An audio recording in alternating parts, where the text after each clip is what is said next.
kids have different needs. Sure, it is hard. It is hard to standardize. Kids, yeah, I mean, but I guess what they're trying to do is just, keep them to a certain calorie intake and. Now well, before we leave that, the thing that always kills me, I always mentioned it to you before, is the fact that pizza technically counts as a vegetable because of the sauce on the pizza. The sauce is made with tomatoes. I know, I can't get over that though. As long as you get the right amount. I know it's not your fault, it's federal, but it just cracks me up. Nationally, pizza counts as a vegetable. So kids, French fries eat your vegetables, eat your pizza. I knew you'd say something about the pizza. That's okay.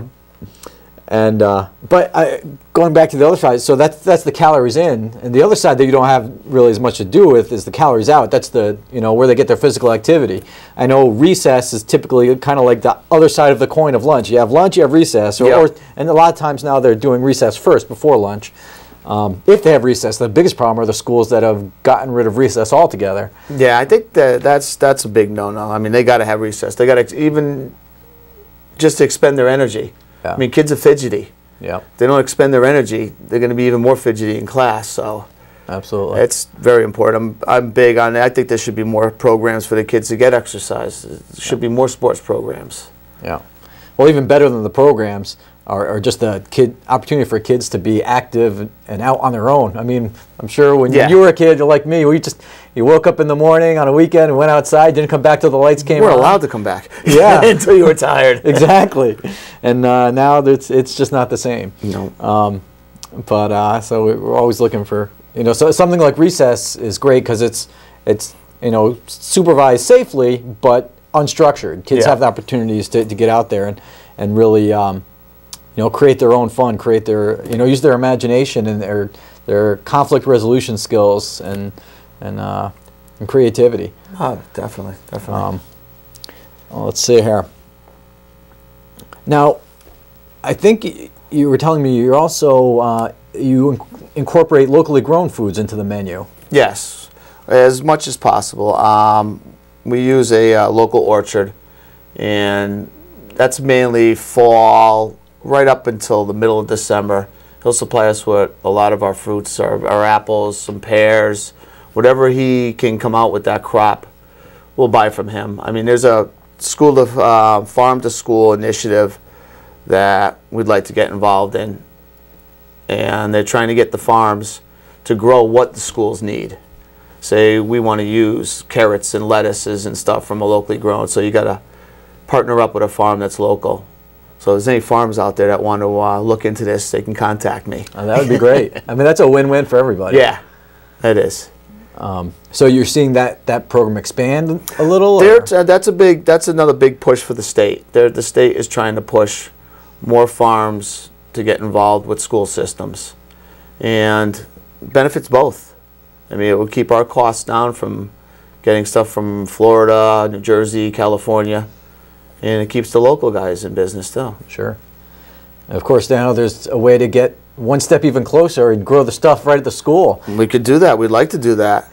We were talking earlier about that. So having a community farm, a school. Yeah. Not a farm, but a community garden right at the school where the kids get to grow their own food. They get to see where it comes from and taste new things. Yeah. And get that that stewardship.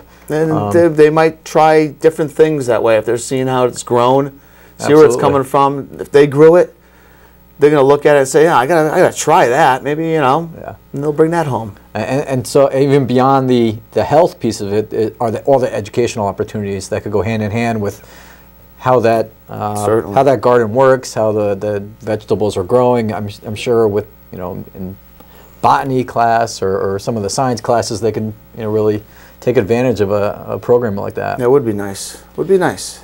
I know out at Battelle School in Norfolk, they're in the process of putting one in, so that might be a good model to look at and see how they're successful. Hopefully, in a future episode, we'll have the Battelle School out here to talk about talk about their garden and see if they're growing the tomatoes for the pizza sauce. Exactly. Well, beyond the pizza, what would you say are some of the kids' favorite meals? What do they really like? Well, Their favorite meal just happens to be the French toast sticks. Oh yeah. Yeah, the Breakfast for lunch. Breakfast for lunch. The numbers go through the roof. That's by far their favorite day. Yeah. And they're getting French toast sticks, turkey sausage, potatoes, and their fruit and their Now is the French toast like wheat toast or anything like that? It's all whole wheat. It's all whole wheat. Everything's whole wheat. I Wonderful. mean, they don't know it, but their chicken nuggets are breaded with whole wheat flour now. Excellent. So. Yeah, we've got to get sneaky these days. Yeah, I don't want to advertise that because then they won't eat it. Right. Yeah. They haven't seemed to mind. Yeah. Yeah. But yeah, French toast sticks is they like that. It surprises me. Yeah. And we tried something new, like an orange chicken over brown rice this year. How'd that go over? That at first they picked at it and didn't know if they liked it or not, and then I think gradually you have to give it months before they start getting used to eating something like that. Now they seem to enjoy it. Yeah. They put the Chinese vegetables with it, so it's a little something different. Get all their colors. Excellent. Now, what about the, I forget the term for it, but basically the food other than what's served in lunch at schools, you know, like in vending machines, and what's the term for those foods? We don't do any of that. You don't do any of that? So. No, the only thing we serve out of a vending machine is at Pearson. That's a juice. It's 100% juice, but a lot of schools do. Yeah. And there's a lot of paperwork that goes with it, and there's a lot of variables, so we just opt out of that. Are there any restrictions on foods that can be served, like in room celebrations for like birthdays and things like that? There are some. We encourage celebrations to be done with healthy food or with no food at all. Sure. Yeah. That's kind of an ongoing process because it's tough. We all grew up bringing in It's tough to tell yeah. a parent that when it's your child's birthday, you can't make cupcakes for them. It's a fine line. Yeah. I mean, there's regulations for it, where you can and can't do, but there's also, you know, they've kind of lightened up on it a lot. Yeah, and then we just had Pie Day the other day. I know in some schools they bring in pizza pie or apple pie. Yeah, which, National Pie Day. Yeah, we used to do something. We used to do a little something with that. They'd get a little small individual pie. Yeah, that meets all requirements. Yes, of course, of course. Now, do you see big differences between the schools? I mean, there are big age differences. You know, you've got the pre-K and kindergarten all the way up through 6th grade. I would imagine there's some significant differences. Believe it or not, the smaller kids are more apt to try the different foods. Oh, yeah, that doesn't surprise me. Yeah, you know, and we do a Head Start program up at Bachelor too, where they're actually eating like at the table, where they're serving, and they're learning like table manners basically. Okay. And the small kids will try almost anything. Yeah. You put it there, a lot of them will try it. When they get to 6th grade, they're almost got certain things set in their mind that I'm not going to try that, I'll never like it.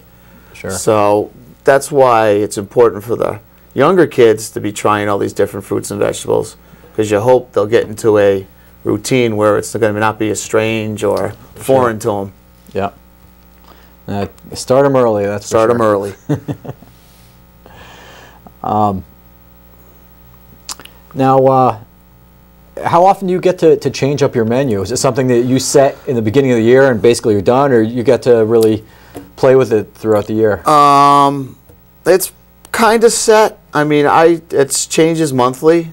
I mean, I'm working on April's menu now. There's so not a whole lot. If people called in now, they can make special requests. Oh, for the of course April they could. All right. But it's hard because the regulations are so new this year that you don't want to deviate too far from it. You're experimenting with different stuff. Those days are almost over. I mean, you got to go by what you can serve them, not what you want to serve them. Sure. And it makes it a little bit more difficult. I mean, I doing some research online, looking for some different ideas that are going to meet qualifications. But then you got to worry, are the kids going to like it? Am I going to get stuck with all this stuff in inventory after I buy it? So you kind of stick to what you know they're going to eat.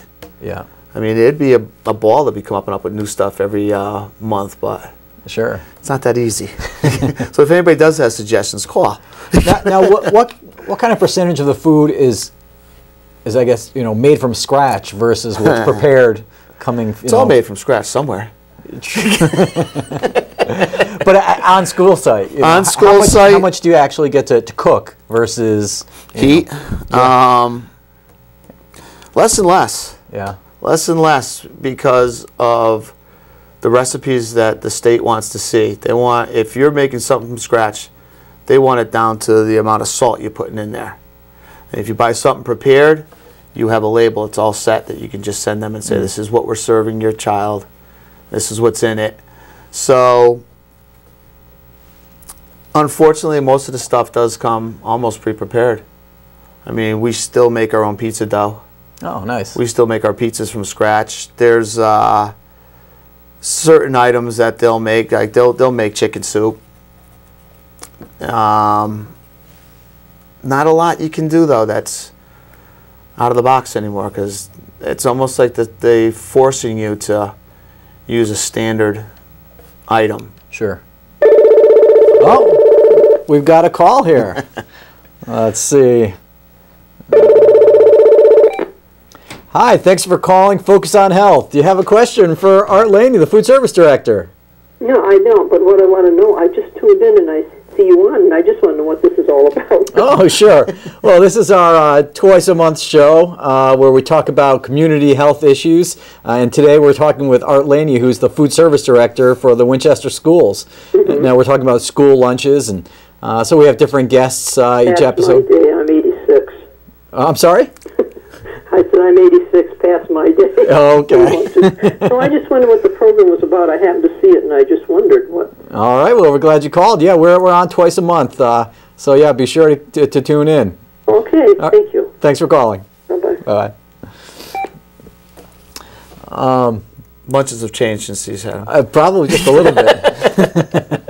Now, I'm sure another issue that you have to deal with, and I'm sure is part of the issue of making stuff yourself, is food allergies. I mean, yes. I know food allergies have skyrocketed. When we were kids, very few kids seem to have allergies. Now, it's a huge percentage. We see it at the Y. I've seen it in my program, in my professional career. You always have to deal with that. All constant. It's a constant. Even more so as diabetes and kids that need insulin every day. We just had a rash of that we got to break down the carb counts for them and everything like that. They're coming in with special. All right, they can have the chicken nugget. They can have the baked bean, but you can't have the strawberry cup. You can have a little milk. So we're well aware of all that. We have pictures at every cafeteria of the kids that have peanut allergies, all sorts of allergies. Do you have to have special tables? There's usually, every school has a peanut-free area. Okay. Set up for the kids with the peanut allergies. Other than the peanut allergies, not so much. Yeah. But we're aware of all. So if someone's bringing lunch from home, they could still bring a peanut butter jelly sandwich. They just obviously can't sit with those kids. Right. Okay. Right. I know there are some schools that have gone so far as to ban it from the school entirely. Surprisingly, now with all the new regulations, because they want the kids to get protein and stuff, a lot of schools are going back to peanut butter sandwiches. Yeah. No.